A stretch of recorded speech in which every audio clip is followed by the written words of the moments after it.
Upanishad is saying, be very, very cautious of the one you take as your God.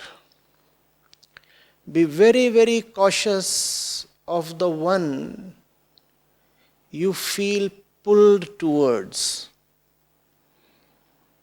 Be extremely cautious of the one you are attracted and attached to.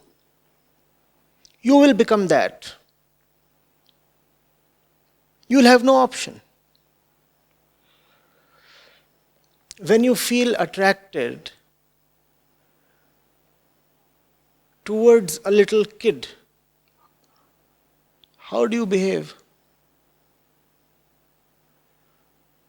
If you want to be with a kid, if the kid has become very lovely and very attractive to you, have you not found yourself behaving like a kid? You will become the one you are attracted to.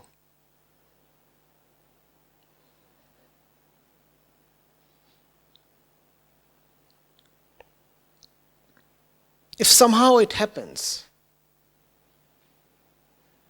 and be very attentive when you are trying to understand this, otherwise you will miss the point.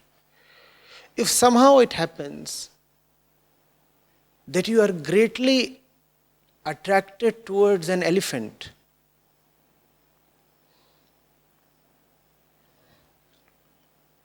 in a psychic way, slowly you will become an elephant.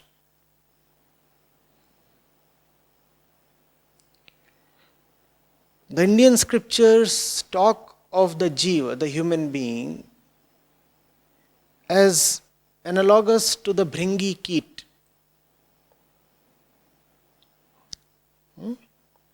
It's a mythical insect, bhringi. It is said that the bhringi insect assumes the name, shape and form of the object it feels attracted to, the object it keeps looking at. So if bhringi is looking very attentively at a blade of grass, bhringi would more or less turn into a blade of grass.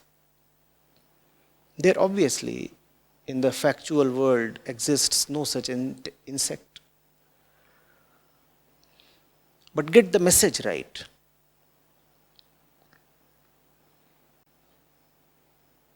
You are no different from that which you take as the highest. Be very, very mindful of your gods. If you feel attracted towards something or someone bodily, it will become a compulsion with you to assume a body. Think of it. You are attracted towards a body. Now, how will you approach that body if you are not a body?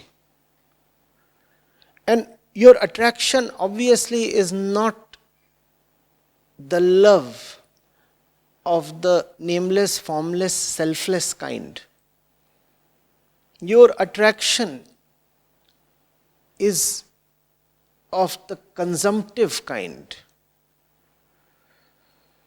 You want to be physically near to the object of your attraction so that you can enjoy it in a material way. How will you enjoy material if you are not material? Can immaterial existence interact with material stuff, but to really partake in pleasurable consumption, you will have to interact. And if you want to interact with material, you will have to be material. Only a particular chemical can react with another chemical. Ever heard of a chemical reacting with nothing and yet the reaction happening? It's not possible.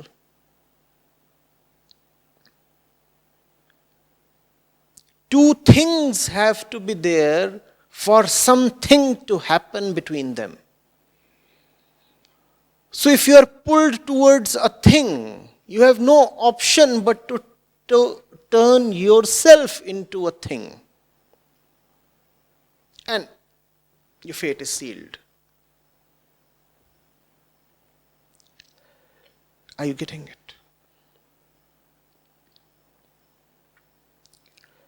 Now, the situation of the Jeev is such that even though his truth is immaterial, yet he has his windows and options open to material information.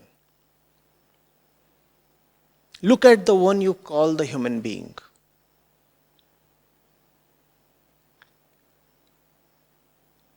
His heart might have pure transcendental silence, yet his bodily senses all open into the material universe. To put it more accurately, in the heart of the Jeev sits the formless truth. And yet the Jeev walks around with a body as a body.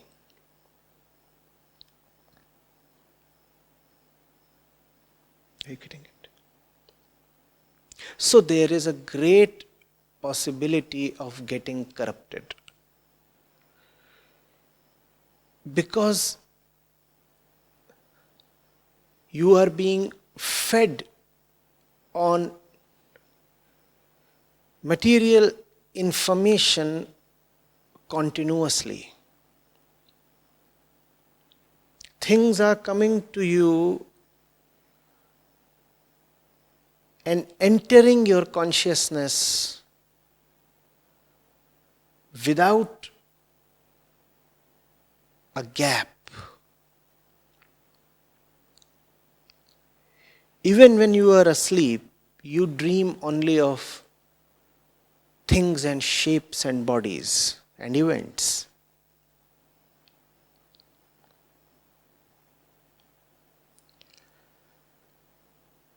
So this Jeev, the mind, is at one end firmly anchored to the truth. And that relationship cannot be severed. It is impossible for the mind to lose all relationship with the truth. That will exist.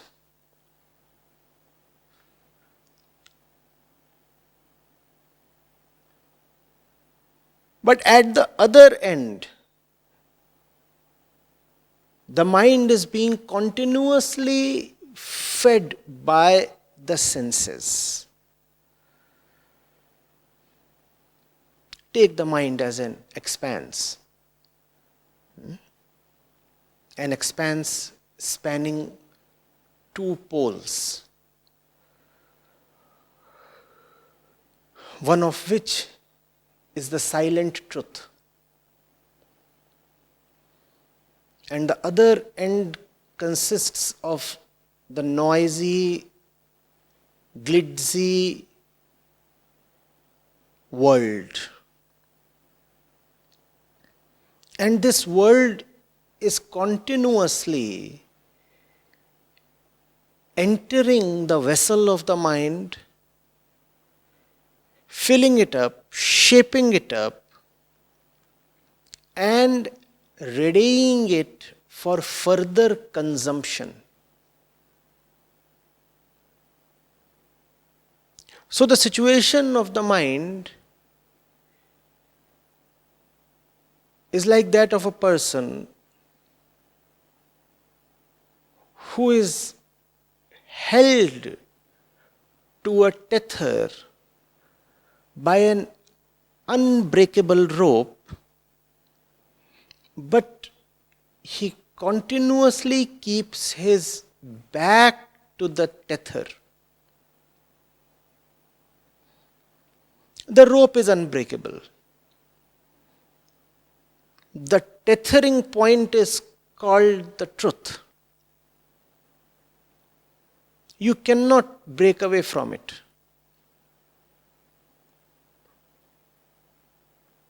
The rope is unbreakable but elastic. You can stretch it as much as possible. You cannot break free of the truth, but you can go away an almost infinite distance. You can come so far away from the truth that it would be almost equivalent to having broken away from the truth. The connecting cord would still exist, but having been stretched greatly, it would have now turned into a thin sliver, an almost imperceptible fiber, though still unbreakable.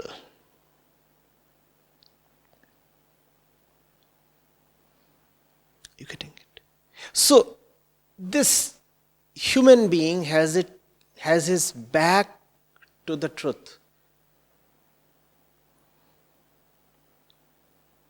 What is he facing then? The world. That is what the Upanishad is saying. The truth is unavoidable. You are inexorably tethered to the truth. But still, exercising your freedom, you can choose to not to look at the truth. You'd be connected, but in a very distant way. You would be connected, but in a very loveless way.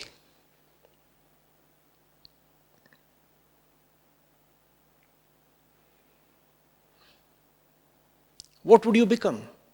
Had you decided to respond to the pull of your reality, you would have gone closer and closer to the pole of truth, and your being and your life would have turned truer and truer. That would have been the change in you. Remember the principle. You become the one you look towards. You become the one you look up to. You become the one who occupies your mind. You become the one who occupies your time.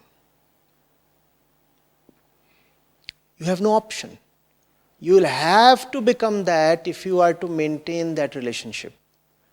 Because relationships can exist only between entities in the same dimension. If the greatest thing in your life somehow is a pillar, slowly you will find that you are turning into a pillar. Otherwise, how will you sustain that relationship? A conscious being cannot have a real relationship with a pillar. A conscious being can have a real relationship only with consciousness.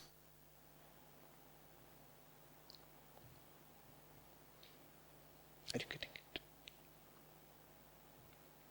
Be extremely careful of what you are conceiving as the highest. You cannot remain yourself even as the center of your mind changes. What is meant by the center of mind? Nothing abstract.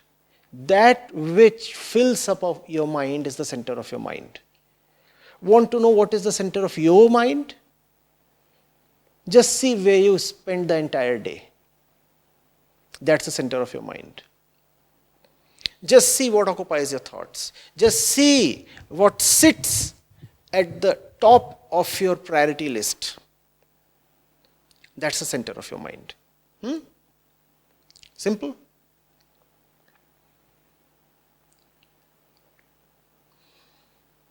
As your priority list changes, so do you. You want to know what your identity is? Just look at your to-do list. That will tell you who you are.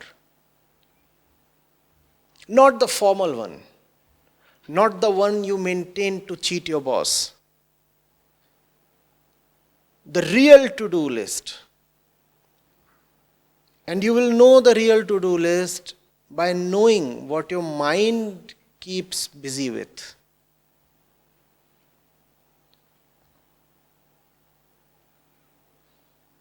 Are you getting it? So when there are several gods you are reverent to, then the world obviously will appear as diverse. Now you know why the Jeev perceives diversity in this world in spite of being just the one truth. If the Jeev is really the one indivisible truth, how come there are so many different things in the world and so many different people walking around? How does that happen? It happens because there is no single one that you conceive of as absolutely the highest. This is not intuitive to understand. You will have to stretch yourself. Pay attention. There is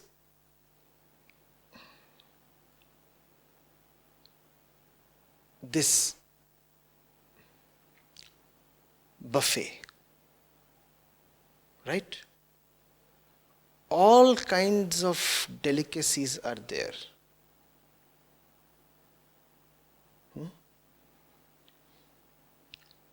Imagine a person who is absolutely in love with just one particular dish. Is it too difficult to imagine that he will not even look at the other things? It can be imagined, right?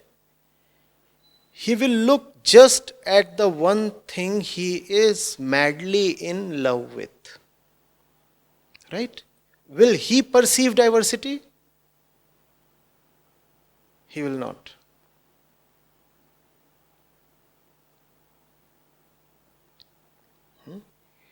Now think of someone who just does not know what to put in his plate. Or there are many things there that he almost equally likes, as we all do. Wherever there is a diverse and expansive spread, have you not found yourself wondering what to fill up your plate with? There is just so much. There is Indian, there is continental, there is Mughlai, there is Thai, there is Chinese, there is Mexican. Oh, and there, that side, there is Italian. And how big is the plate? The mischievous ones keep the plate 2 sizes smaller than normal at such places. So the plate is only this big. You do not know. Even as you keep one thing on your plate, the other thing beckons. And you cannot fill up your plate with one thing. You cannot let the plate of your consciousness be fully occupied with any single entity. Why? Because there is no single entity that you are absolutely devoted to. So even as you are with one thing, the other thing is calling. And if you give too much space to one thing, there is guilt rising within and a feeling of missing out. Oh, I just gave too much time and space to this one. I have just missed out on all the spicy stuff there. God, look at the queue on that table. Surely I am missing out on the action. That's how the human being operates. Because the ones we are attracted to are not worthy of absolute love or devotion or dedication. Therefore, it becomes a compulsion on us to project a diverse and divided world. Had you had just one pole in your life, you would not have perceived diversity. Now that's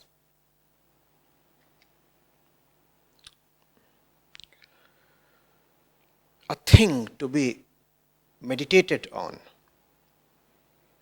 Don't just start arguing against this. Obviously, these eyes, they will always perceive diversity. Don't try to argue that if you are 100% devoted, will the eyes stop seeing diversity? Will the tree and the grass turn into one? Will the pillar and the roof merge into each other? Don't throw such questions too quickly.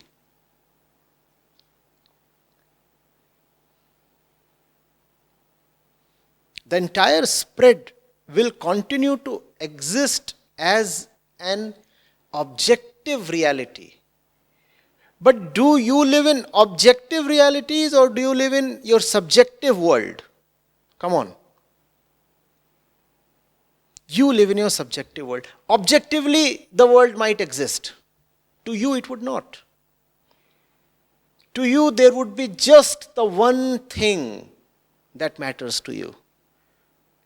There would be just that one thing that matters to you because you are that. Soham. It matters to you because there is nothing else to matter to you.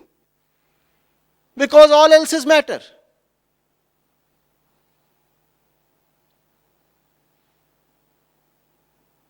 Are you getting it? So that's the situation of the Jeev.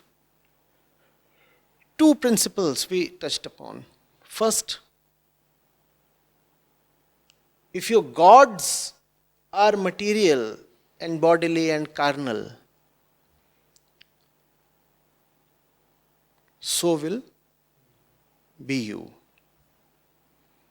Secondly, diversity exists because in your projected world there is no single entity powerful enough to command all your devotion.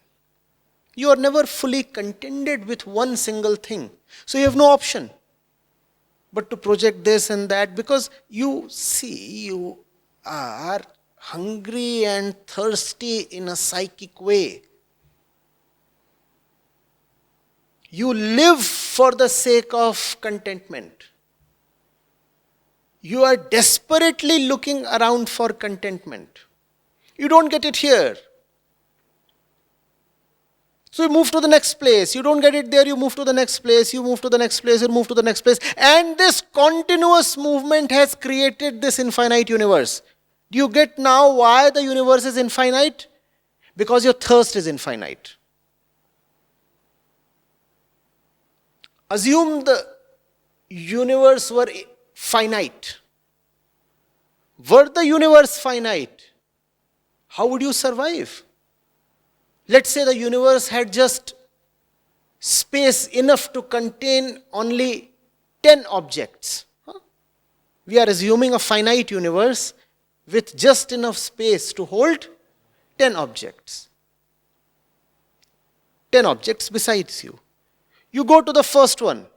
What do you get? Dissatisfaction. You go to the second one. Dissatisfaction. And soon you find that you're testing the 10th one. And what do you get here as well? Dissatisfaction. What will you do now? How will you live? You require an infinite number of objects just to survive in a psychic way. In a psychic way. So that you can console yourself that there is something else left to be tried.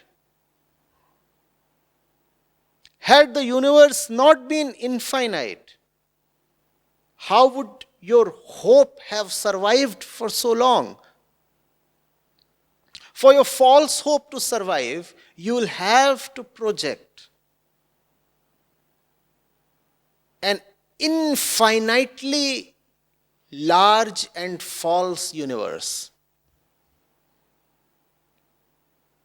Do you get this?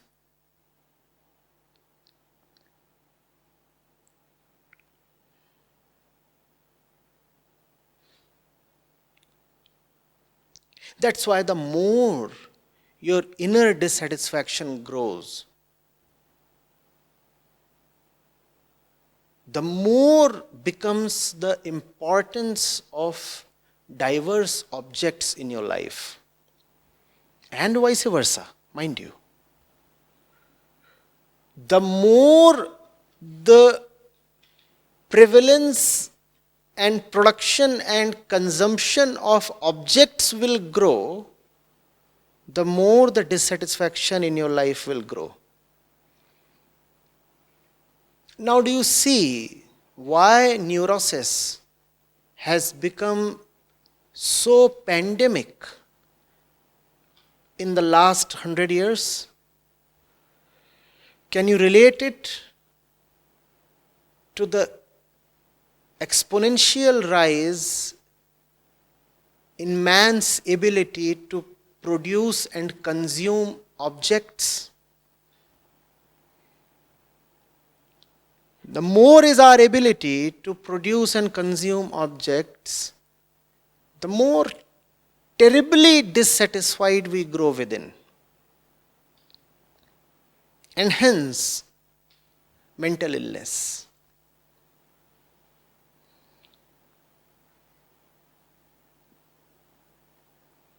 Remaining what man is, if he would someday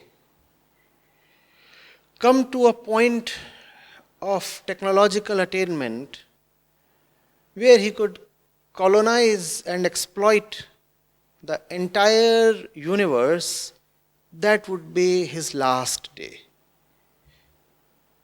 Because that would be the day the falseness of his hope-based existence would be brutally and undeniably be revealed to him. Now everything is available for consumption. No scope left for any future. There is nothing that you can keep suspended for the future. All is immediately available.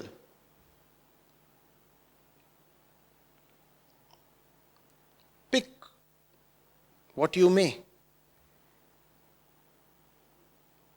And horror. You find that even this infinite abundance of choice fails to quench your thirst. You will collapse. Mind you, in a psychic way. In a bodily way, you may still continue to move about, as most people do.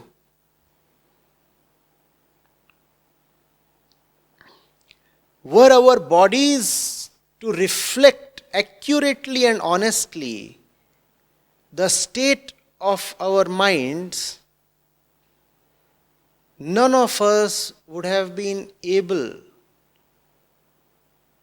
to walk firmly even for a distance of 10 meters.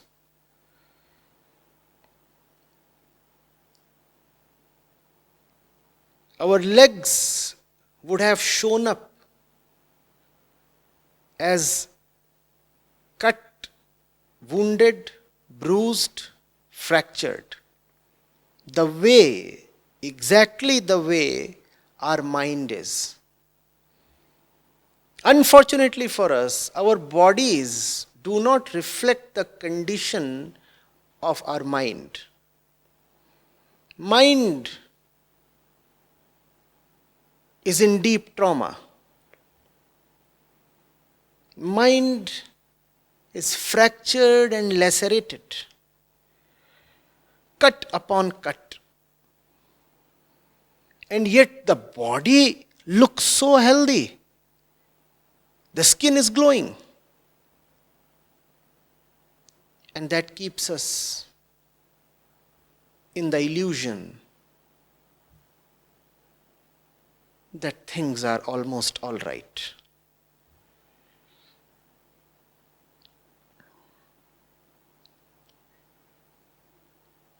Are you getting it?